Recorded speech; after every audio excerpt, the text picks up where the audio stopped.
now listening to Beat Society Podcast. Enjoy. Yo, what's going on, What Beat is Society going family? on? Welcome to Beat Society Podcast, episode, what is it, 19? 19, boy. 19, man. All right, Damn. we're getting there, man. Just Getting breezing there. along, you know. Get my like, stroke right, you know yeah, what I'm saying? I just learned how to get my stroke right, you know what I'm Shit, saying? yeah. 19, I was a fucking menace. I'm Oh, a menace. shit. Like, we're gonna go age by age and There you remember go. this shit. Like, I was fucked up, man. There it is. But you know what we do before any and every podcast? What you do know we do, what we do Sam? is we just stop everything. Stop it. And what we want you to do is find somebody that you're not affiliated with, somebody you don't know. I don't care if you're on the bus, you're walking down the street, Konnichiwa. whatever. Make eye contact. Guten Tag. Just smile. Hey. Extend yourself if you you're feel hang that gliding, bold, and if you, wave you know what down I'm saying. if you're hang gliding. How you doing? I mean, down there? because one thing for certain that I know, in this lifetime, we all need each other. Welcome to Beat Society Podcast. Today's podcast is scored by DC Music. Follow him on Instagram at DC Music 83.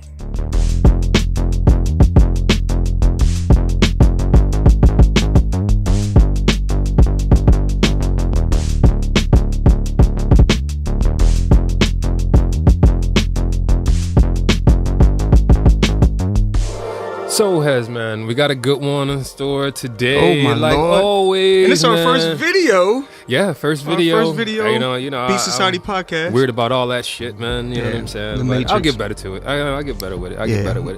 But today, man, we gotta hit it in here. Super, man. Like, super duper dude. Yeah, Super singer, duper dude. singer, songwriter, and Philly's own. artist, Yeah, artist, freedom fighter. I call him a freedom fighter. man. Word. Yeah, word. for sure. Yo, so Beat Society family, please give it up for Bilal. You know what I'm saying?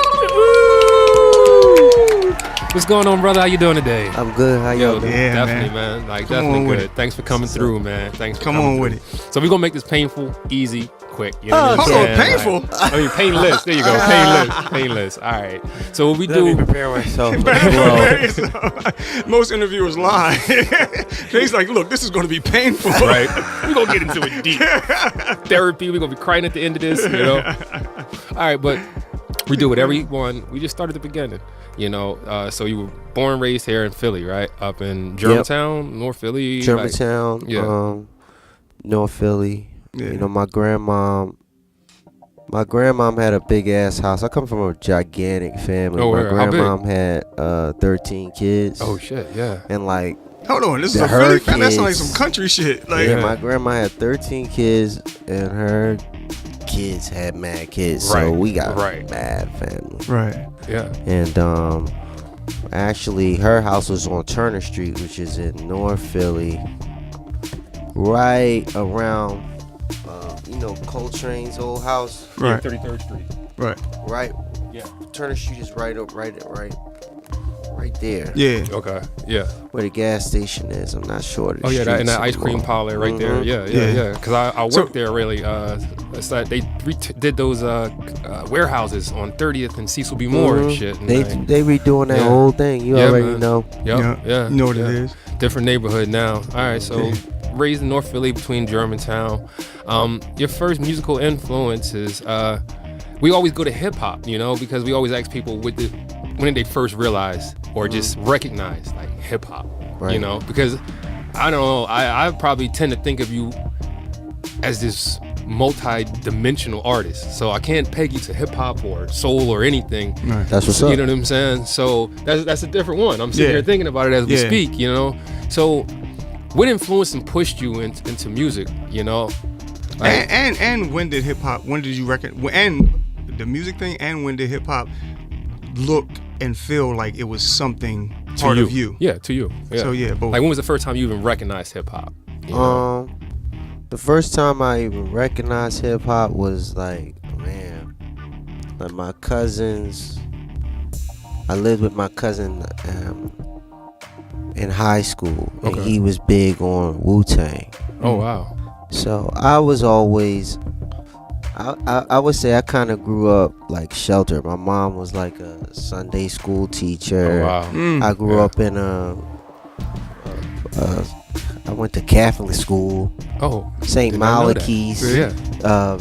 right there on Cecil B. Moore, Okay. Yeah. St. Malachy's. And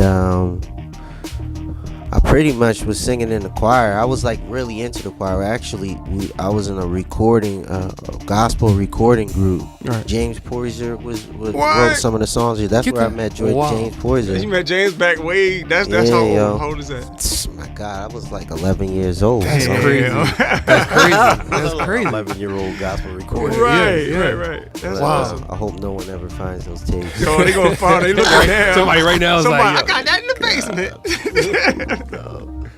But yeah, so I was pretty much going to church all the time. My mom singing in the choir. Right. But my cousin who lived with us, he loved ODB, Ghostface, Right. and he loved the Roots. Right. Word. So fast forward to me going to performing arts, and I Right. meet my friend Jalil Shaw, Okay. saxophone player, Okay. and he will always brag about how he knew Black Thought and Black Word Thought up. was his friend and Yeah. all this stuff. Right. So, bow bow bam bam, he introduced me to Jafar. Right. Yeah, Jafar Baron. Yeah, Jafar Baron, used shout to out to do Jafar. jam sessions back in the day. Yeah. Mm-hmm. And that was kind of my introduction to, whoa, hip hop is live music. Yeah. Right. Because I went to hang out at one of Jafar's things in high school, and it was cats playing and it was cats rapping. Yeah. And I Right, was just like, right. this is incredible. This is dope. Yeah. You know what I mean? Before that, I was just church, and then being real fond of jazz because we was learning that in school Right. and being in the jazz band. But to actually see all of that come together in hip hop, Yeah. that was like my first time when I went to like a Jafar jam session. I think maybe at that time, Jafar, I know this is their like 90s time. He was doing like the spot Wilhelmina's. Yeah. You know what I'm saying? And That's that it, was, Wilhelmina's. yeah, and Yeah. that was a movement. Did we meet man, at like, Wilhelmina's? You know? Probably. That's. Oh, I I'm think that's telling where you, we met. At That that was point, back then, everybody Because was that's when there, I man. first moved to Everybody was Philly. there. It was Yeah, Wilhelmina's yeah. popping. Everybody was in that Yeah. spot, man. You know, Yeah. like I remember right before it closed, and they opened the upstairs, and they had live jazz on one side, then they had a Yeah, DJ on man. the other side, and they had poetry upstairs, Right. and it was just Right. like it was moving, man. Yeah, Every it was week, a you culture. know? It was yeah. some real Crazy. culture. Yeah, it was insane. Because like- this was like Larry Gold was sitting on cello sometimes, Right. Scott Right. Storch on Right. keys, Questlove on drums, Poyser on keys, It's funny 'cause I was trying to Bilal, Jill there, music is there. I was trying to explain to a young kid the It's a other little day ass bar. how when I was like when I was your age, we sat in jazz bars Yeah. and listened Yeah. to jazz, like you know. And he's like, "What do you mean?" I'm like, it because for us it made sense because of where we were sampling from and hip hop, and Right. it made that connection. You know what I'm saying? Yeah. So it gave us that appreciation even for live instrumentation. You know what I'm saying? And just even the improvisation of jazz, just like freestyling. You Yeah. know what I'm saying? So we got it. It was an easy sell for us. You know So what I'm saying? then you get into this hip hop world that's gelling with your world as jazz, and you see the whole connection. So Yeah, the whole connection that I saw was really leaving high school, moving to New York. okay. Okay. I will go to the Roots jam sessions up there. I was just Yeah. bit by the bug. So Yeah. I heard The wetlands Roots is and having a everything, Jam right, session. yeah. Yeah, wetlands. Yep. Doing Mhm. jam sessions up there, and they used to do jam sessions at like warehouses, like Yeah, I remember crazy them. sessions. Yeah. I was just, as a college cat, I was always trying to find the jam Right. sessions, Right. and that was the thing. It was like, man, this hip hop stuff marrying all of the jams, all of the jazz cats that I was going to college with. We was all trying to find those jam sessions. Right. Okay. Them hip hop Yeah. jams. Right. Right. And then Right. afterwards, I would go back to school and just talk mad shit, just about like how jazz is dead, and boom, boom, boom. I know how jazz can, could correlate or make more sense, and Right. that's what really got me into like trying to find and get into, because before that's I why just your wanted sound- to do jazz. Yeah, Wow. your sound was like more hip hop and jazz combined, but you Yeah. were doing it like way before Anderson .Paak. I mean, You see what I'm saying? But Like, yo, man, like think about that. oh, like, we gonna get there. So- because, we Yeah. we gonna get Well, there. yeah, let's- that's all. Yeah. That's Anderson. That comes out of like the whole Shafiq Sa-Rock. Sa-Rock. Right, Yeah. right. And That's their energy. when I was doing, well, I think it was like my Oh, second. we gonna get my third- let's Yeah, get Right, so, yeah. we so let's that's get there. that's all Let's get there. family. I'm Like the messing with lineage, that's all pure. I look Right at that on. as like all pure lineage, you know.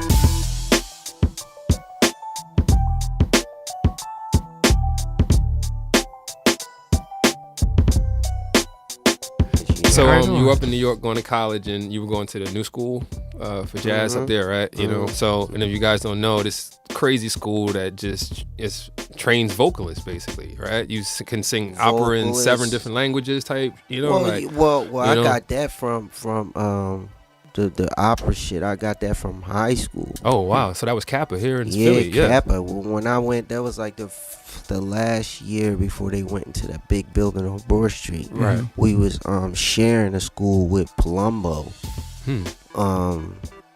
I don't know where Palumbo is. I forgot it. Yeah. It was across the street from the projects. I know that. Oh Right, shit! right. I sure as hell know Yeah, that. yeah, I know that shit. Got robbed like 4 times. The damn strip club is next to the church. How is a strip club next to the church? Because You know, that's on 52nd Street. They have a strip club right next to the church. Okay. I always thought that was weird. Anyway, go ahead. But yeah, they was big on Dr. King. That was our last. That was like the year before he died. But he was just had a way to have the kids just into the music. Okay. And yeah, like I was into all of that stuff. Wow. I wanted to do opera and really be into the classical side of the music. But then there was jazz. You Right, know, yeah, my pops was good.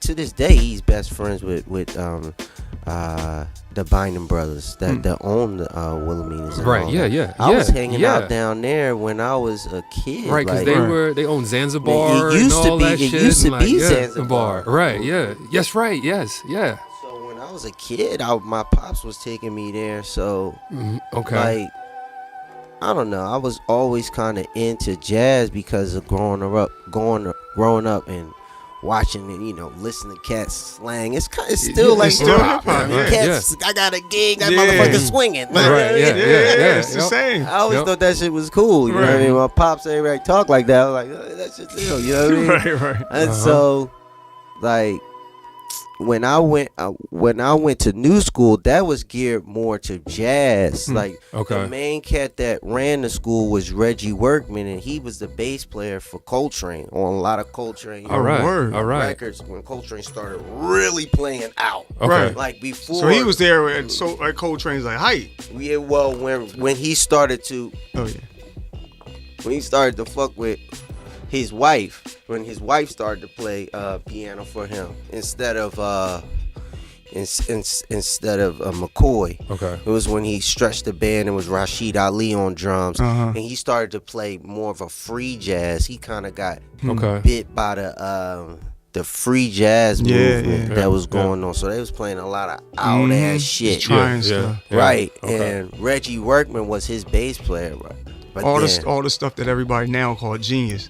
Back then, everybody was that's when they was their like, record Coltrane sales- is going crazy. Yeah, What the fuck his is he record doing? sales Right, suffered right, because now right. everybody look back and all these records are genius. Yeah. Mm-hmm. yeah. That's Damn. crazy.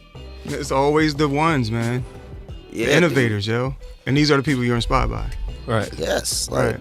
Glasper was there. I met Glasper That's right. in new school. Word. Yeah. Word. Y'all was like, he was one of them jazz friends you spoke about that y'all went around. Yeah. Okay. Glasper, yeah, we was all my- trying to find those sessions Right. back in the day. That was the shit, you Right. know?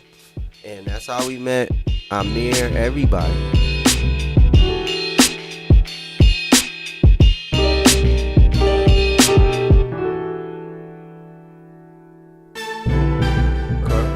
So 3 years after Kappa, 2001-ish.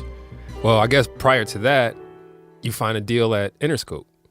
You know, so what year was that when you first signed the deal? Because I know 2001 was your first release. So Some 99. 99.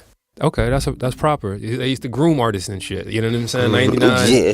And your album come out in 2001. You I had had an like A&R a around and demo. shit like I that. had like a demo, Right. but you know, back then it was now they just put out your album like a mixtape. Back then it was, we hold your album when we gotta find a fucking single. Right. And we gotta, after we find a single, we gonna put that out, and then we gotta have a single to drop your album with. Right. So it was like a big. You'd be sitting there signed forever. 4 or 5 Right, years, yeah, your album would never come out. But then they would take care of you too, though. They would actually pay for your rent, pay right. for Yeah. It was wonderful. Right. Right. I was trying. My nephew's is an artist, and I'm trying to tell him shit was not like this. Shit was not like, They Like, know a whole different music industry Right. than we know. They used to take care of the cats, you know, with development. You know what I'm saying? Like You would they live did. off them Yeah. for like years Yeah. while you develop your craft. Yeah, It which was is cool, but it was. It's a trap. you could it get was a into that. trap, You you can get know? into that fall by the wayside type shit. Yeah. you Yeah, know, I met like, mad people that was just signed, and then they never came out with an album, but Right. they was songwriters. You know, Mhm. they had other ways because rent was paid. You know what I mean? Yeah. Yep. But Yeah. you know, Yeah. All right, so Yeah, I know a few of those. 2001, your first album, Firstborn Second. All right, you know what I'm saying? Like This that is after Wilhelmina's. right, yeah. This and is- all his Philly history, but this album, this shit was good. I still remember the first time I heard it, and I was like I was going from Seattle to Vancouver, and we listened to that shit, and I was like, But at first, Yo. I remember you were like, Bilal, this thing is. I'm gonna be honest. You know, you know what it was? You know what it was? No, I'll tell you. I said we ain't No. bullshitting on this Yeah, show. but I'll tell you, it was Soul Sister. It was that single, and I felt like it was just in that divot of what they were calling neo soul and just brand, and I was just like, And he didn't like. I didn't like that. You know, it felt like it was pandering. You know what I'm saying? Like, and it wasn't. It just was there. You It's know, funny that it you was say just that. there. You know, but like, then you heard his album. Then I heard the album, and I was just like, "What the fuck is this?" Like, you know, and that's why I said I still remember where I was. Wow. You know what I'm That's saying? how you know a classic, right? Like yeah. when you remember where you were. hell yeah, Exactly. it's nostalgia. Yeah. Yeah. On the bus going to Vancouver, it was raining like shit. Like I Right. can still remember it all. Like and yeah. Nice. That's So, crazy. yeah. You know, I don't so like yeah. if you always wanted to separate yourself from the pack, that's proof that you did. Right. You know what I'm Killing. saying? Yeah, because like like I thought at that time that whole neo soul plug was getting old. You know what I'm saying? And once you kind of define something, then it becomes a parody of itself generally. You know? Absolutely. And then it just turns into this thing that's just eaten up by the pop culture. You know what I'm saying? That's out there. And I didn't want that for what was happening. I thought it was bigger than just this sound. You know It was what a I'm culture. saying? Like, yeah. It was a movement like we was just talking about. You Right, know, yeah, it was yeah. a hang. We all knew each other. We was all working together. I mean, don't get me wrong. That shit was amazing. The work that cats did as the Soul Aquarians and just everything during that time. That Because you was a road manager for Kindred Yeah. the Family Soul and like and I was out with Jag, the Roots, during that time. So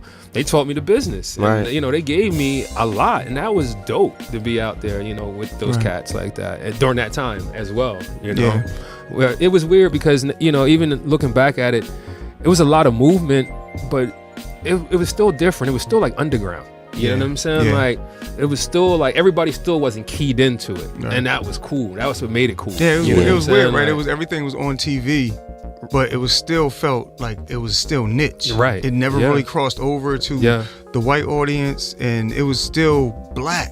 But then we was on TV at the same time. Yeah. And this Yeah. before you think this is because soul music wasn't marketed to white people back then? Like versus now? Justin Timberlake, Robin Thicke, yada yada yada. Back then we were there. Yeah, it was. And they different. just wasn't crossing over to us. It was kind of different. I mean, it was a different sound. Like, I think as far as R&B was concerned, Mhm. it was still more of a maybe like a 90s sound. But then that was around the time where Erica had came out, Right, Lauren, yeah. Lauren had dropped. Right. So it was just a sound, a different culture that was growing around that time. Yeah. Mhm. But I remember it, Yeah. Yeah. It's like cats was dressing kind of funkier. Right. Right, yeah. But why Yeah. didn't it translate with the crossover audience? you know how like when like rock and roll eventually becomes like, you know, white audiences start showing up at shows. Well, it did overseas. Oh well, yeah, that's You're different right. though. That's different. You know, we You're when not- I went up, when I went tour Yeah. overseas, You're right. but you know, and like then that spawned a lot of You're right. the sound that you hear, like Hiatus Right. Coyote. yeah, hiatus, all Yeah. of that, all Yeah. those cats. All of I get it. All of the audience was white. right, yeah. I but get see, it, yeah. what I think it is, I think it's So held, they study- held on yeah. to it. Yeah, they the study. European market and the U.S. market, we know it's just totally different. You know Yeah. what I'm saying? Like, Huh. it's a different. You just fucked me up with that one. Yeah.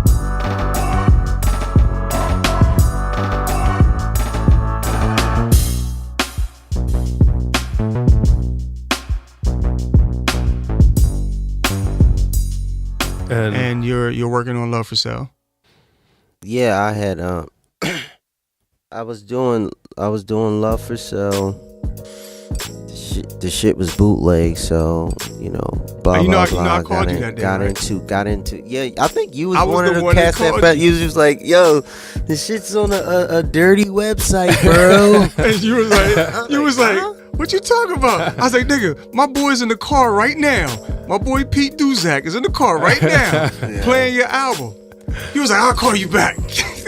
Yeah, I was kind of crushed for a minute because I used to ride around with the hard drives. When I found out that everything was put on the computer, then I was like, yo, then I'm gonna like, I need to have the computer wiped after every session. man. Wow. Like I was like real For real. Yeah. Remember I when got I was real give you my album? He was like, strange he about was, that he was shit. offended. I was like, I can't get nobody. I don't know how this shit You is. let me hear I don't it. know how You this hear shit it, works. but This is crazy. Like, Oh, my album. You said I don't know how it works, and they started mixing the album at this studio, Hmm. Sony's studio in New York, Yeah. and I got lazy, man. Like the Oh. mixing sessions would go on for days, Yeah. and you know, I just started being like, well, I'll let my manager, you know, or the cat. We was all family then. Yeah. You know, and you know, I'm gonna just go to sleep, whatever. Getting lackadaisical, man. Damn. Instead of me being the personal one to walk out there with the briefcase, I would, you know, leave it up to whoever. Right, And right. bang, shit got Fucked up. out, you know. And the thing is, in the middle of all of that, I was really it was mad fucking songs. I did mad fucking songs. Cause a label back then, they would fucking work the fuck out of you. Right, Like right, you right. gotta work with I remember hearing the every version. I goddamn remember. producer. Yeah. They would not only be signing artists, they would be signing producers. Yeah, So producer deals. you would have to work with the producers that were signed to the label too. Right. And they shit wouldn't necessarily make your album, Right. but Right. just so that they could meet their publishing requirements, Right. you had to fucking do songs with. Wow. I was doing songs with every fucking body, and I That's was crazy. I was like at my wits end, and that shit got bootleg. So then it was like the shit that got bootleg was the songs that I liked. You know what I mean? So then the Right, it label wasn't- was like, well, We we love gotta put these. out the songs that she was beefing with us about, because I was like, no, Oh my God. you know what I mean? So that just started a whole like Yeah. kind of riff, and I was just like, knowing what I know now, I'm just put the fucking album Yeah, out. Fuck yeah. it, everything, Right. Especially at that everything's bootleg. Right. Yeah. Yeah. Labels That's just just- put this shit out as a mixtape Right. now. Like, fuck Exactly. it. Yeah. But back then it was like the world was like, oh fuck, Yeah. Your whole you know? life was Right, just like you thrown said, that out. was the beginning of us learning that this shit in a minute not gonna have much of a value, you know, Yeah. like because like you said, everything gets leaked now, like you know, it's Isn't that weird? impossible. Like if you went back and to do that over again, you would probably handle, knowing what you know now, you would probably handle that situation so much I different. would have probably been more like, fuck it. Let's do tours. Let's, Yeah. Let's just put the album it's out. Right. It happened. Yeah. It happened organically anyway. You know what I'm Right. saying? Okay. Everybody wound up having a fucking album. Mm-hmm. right. You know the. You had Robert Glasper on that album. And I mean, Rob, you know, Rob was with us. Rob was on the first album. Right. On my first album. Yeah. Because like I said, we was roommates. Right. right, okay, So you know, Rob helped me write a few songs on my first album. Who was the producers Dope. on Love for Sale anyway? Because Dope. I never saw the liner notes because there wasn't no CD. On Love for Sale? Yeah. Knots was on there, right? Knots was on there. He did Yeah. something. And they saying Steve McKee and Tone Whitfield. Steve, Tone, yeah, they were playing on there. Yeah. Shout out to the guys, man. Shout out. Shout out. Yeah, yeah, it was like I said, it was so much stuff that I hadn't even really gotten to the point where I was like, what are going to be the songs, you know? Right. Yeah. Because of the Like you way said, stuff it was worked. just so volume. It was you like- just have volumes of stuff, and you just go Yeah. back and figure it out. Like, yeah. I remember the you playing me Talib Kweli's Waiting for the DJ, but you had a whole song.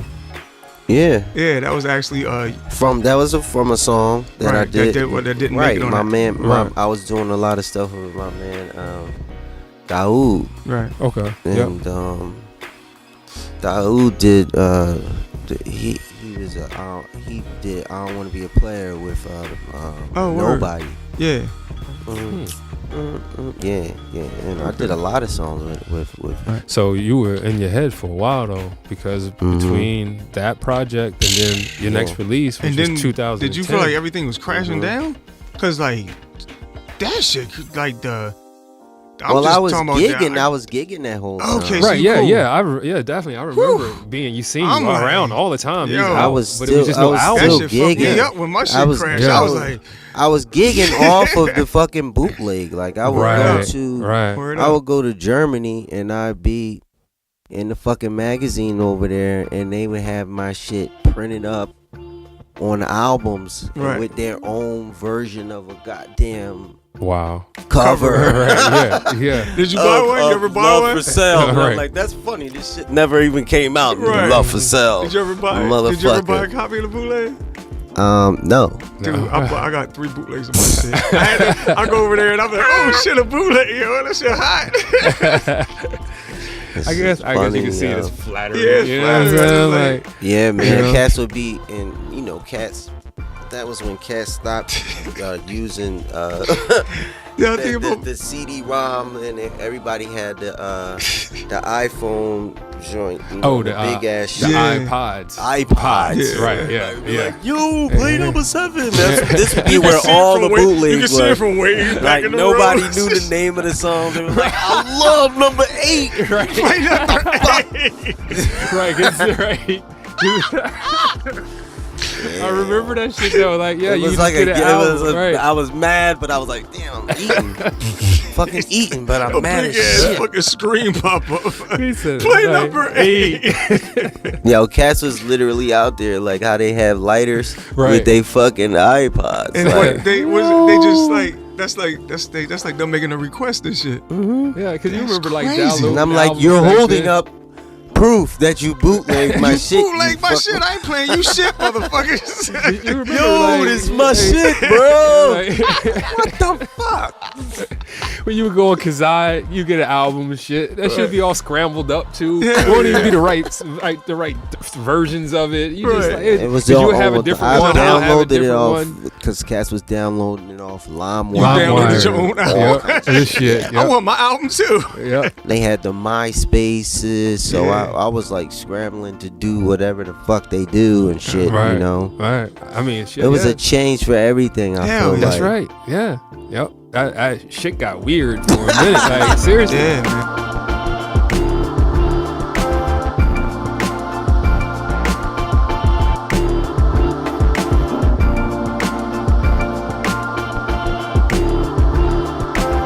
It was just,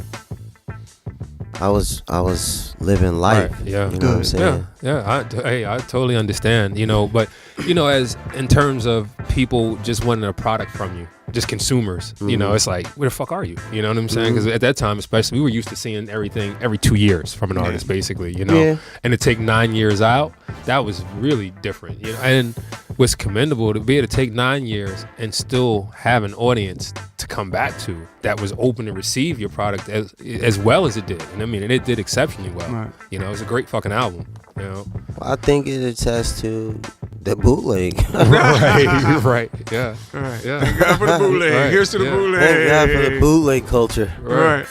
But then, I mean, we're in this garage right now, and you know, I was a part of that album too, and we recorded that album in the same garage that we're recording this podcast in right now. Okay. All So right, yeah. that was cool. But Yeah. all right. So following up from Airtight's Revenge, you came back with A Love Surreal. You know, and that was a really different album too. Like, you know, and that's what I like about you. You're definitely an artist because you're always searching for something. Yeah, You know what I'm saying? Like, and it's kind of hard to get, you know, commercial success because people tend to lock in on you and just want that reproduced constantly. You know what I'm saying? But that's the jazz. Right. Yeah. That's the jazz. Yeah. Jazz doesn't stand still. Right. Well, it depends on whose concept of jazz you talking to. You know what I'm saying? Yeah. I approach jazz just like that, like a concept more than just a literal thing that you do. You know. Okay. I look at it like it's something that you're always searching, you always reaching and trying to find the next level or the greater version of, you know, what your concept is, you know. And you know that changes for me, you know, because life changes. Everything is always evolving, you know, and not only that, but I'm trying to say some things, you know, that's gonna last, you know. Right. I look at the people that I'm inspired by, and you can look at their albums and tell what level they were and where we were in the world and what everything was. You know. Yeah. I feel Just like, by lyrics. Yeah. So I try to take on a lot of that responsibility maybe when I'm making music, but not even that. You know, I try to just get so free into the ancients that they just start fucking doing that shit. Right. When I feel like I'm comfortable enough, that's why when I I love feel writing like, with you. man, Yeah, you man. know, like, and then I just look back and I'm like, oh, this shit has changed. Yeah. But that's just because I have changed. Yeah. Yeah. I mean, Or grown. I like to say Yeah. grown. Right. Yeah. So you feel the spirits too, like, so it's like sometimes you zone out and just. That's the best shit. You Yeah. know, when I'm That shit zoning. is really magical. I mean- I said when my eyes roll back, that's my ancestors talking to me. Right. Lost ones in my past, they be talking through me. It's hereditary. My grandpa fed it to me. Right. Sort of like Fela passed on to Femi Kuti. Like Yeah, that shit is real. Like, what I tell you today- I be zoning out and it should just be there. What I tell you today, I was like, I talk to my brother every day. He passed, you know, and I call on him and my grandmother, and they have certain aspects that I need in this lifetime. Yeah, you know what I'm saying? My brother was a hustler. You know what I'm saying? He could sell fucking ice to a snowman. So I call on him when I need certain things. Nice. Granny, she kept fucking money in her pocket and was always asking about money in yours. So when I need to come up, I speak to my granny. You know what I'm saying? So, you know, and because they the closest things to me. I don't know God, Right. but I knew them. Right. You know what I'm saying? So Right. that's all I know. You know what I'm saying? Like, and if they around me, then they gonna make sure I'm good when I call on them, and that's how I communicate with things now. man. Absolutely. You know what I'm saying? So, you know, but so I can definitely relate to that. All right. So then from A Love Surreal, you did this project with Adrian Young. You know what I'm saying? And that was 2015, and that was In Another Life. You know what I'm saying? Like, and so how'd that one come about? Just with him? I mean, at the time he was really just rocking and rolling too, man. I was really digging his production. Yeah, I had too. met him at a like a holiday jam the Roots was having, like Brooklyn Bowl. Okay, all right. And Adrian his Young. manager, one of the guys that works with him, Andrew Laharo, was one of the people that signed me on to Plug Research that I put the Airtight's Airtight's Revenge. Revenge. Right, okay. So Yeah, if y'all don't know, he's talking about Adrian Young. He scores the Netflix. What is it? Luke Luke Cage. Cage. He yeah, scores Luke Cage. He yeah. did Black Dynamite Right. and a lot of other projects. He has a project with Ghostface, Face, and Bilal has a project with him also. Yeah. So check out Adrian Young, real talented cat, man. Yeah, extremely talented.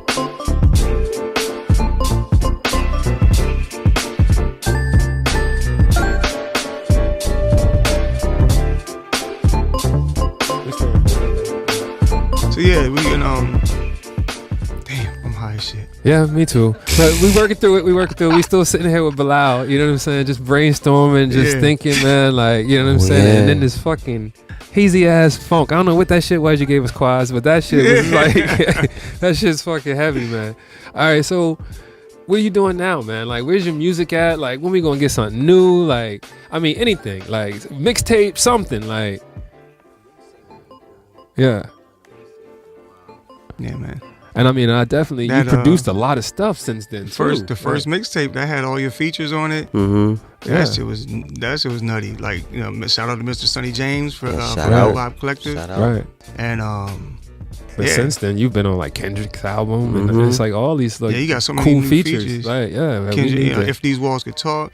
And a lot of people don't know that's you on the Jay-Z joint on American Gangster. Oh yeah. I know I shouldn't have did that. Mm-hmm. You know it's going. Why is it your name on the credits for that one? Falling. My name is on I think it's on the credits, but it's not a feature. Right. So I don't know. Okay. That was weird as shit. All right. Yeah. The song was already done, so I really just came in and re-sang. I think it was Jermaine Dupri was singing it. Oh, okay. And Jay just called. That was weird. I just got a call. I was like, "Can you come down and re-sing this?" So it was kind of. Damn. So you didn't write that shit? No. Yo, who wrote that, Jermaine? It was Jermaine. I think Jermaine That hook is crazy. I think Jermaine did the beat. I think. Really? Yeah. Wow. I might be wrong. But I'm not surprised, man. You know, these brothers are fucking. That's my geniuses, favorite song man. on that like, American you know, Gangster album. Yeah. These brothers are smart, man. They the founders of like our culture and our fucking industry. Jermaine Dupri on the lows. Right, He's a beast. Yeah, word up. Right, so I'm not. I mean, you like, no. Remember, but not surprised. Remember when we booked Jalil Beats and everybody thought he was gonna come with the stuff that he plays on the Yes, radio, right? But he had some hip hop shit because we all come through this lane, like especially when you keying in on production and shit. Shout out to Ant-Man Wonder and Jalil Beats. Yeah. They just did that bubbling joint for Anderson .Paak joint. Yeah, that's them together. Right, incredible. Philly.